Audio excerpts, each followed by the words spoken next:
एक बहुत ही सुंदर और शांत गांव था। वहां चारों तरफ हरे भरे खेत और मिट्टी के छोटे छोटे घर थे। उसी गांव में मिठू नाम की एक छोटी सी बिल्ली रहती थी।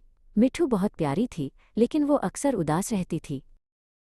हर सुबह मिठू स्कूल जाते हुए बच्चों को देखती थी।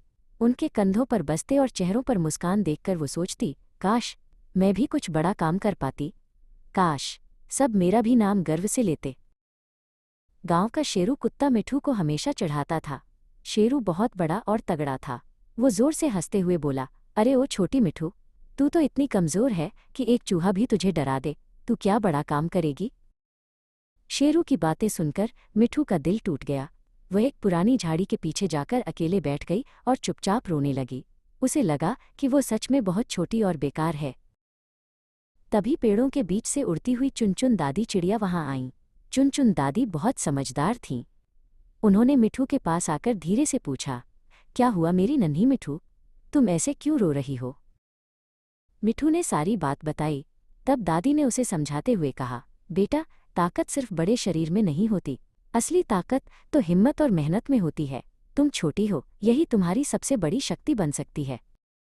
दादी की बात सुनकर मिठू ने हार न मानने का फैसला किया। वो रोज अभ्यास करने लगी।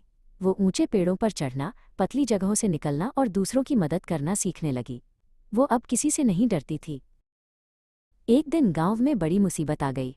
भोलू बकरी का बच्चा एक कंटीली और बहुत संकरी गुफा जैसी जगह में फंस गया। वो बाहर नहीं निकल पा रहा था और डर के मारे रो रहा था। शेरू कुत्ता भी उसे बाहर नहीं निकाल पा रहा था क्योंकि वो बहुत बड़ा था। मिठू तुरंत वहां पहुंची। अपनी छोटी कदकाठी का फायदा उठाकर वो धीरे से उन कांटों के बीच से निकलकर अंदर चली गई। उसने अपनी समझदारी से भोलू को सहारा दिया और उसे सुरक्षित बाहर निकाल लाई। सभी जानवर यह देखकर हैरान रह गए। शेरू कुत्ते ने आगे बढ़कर मिठू से माफी मांगी और कहा, मिठू, तुम वाकई बहुत बहादुर हो। अब पूरा गांव मिठू का सम्मान करता था। मिठू समझ गई थी कि सपने बड़े हों तो कुछ भी मुमकिन है।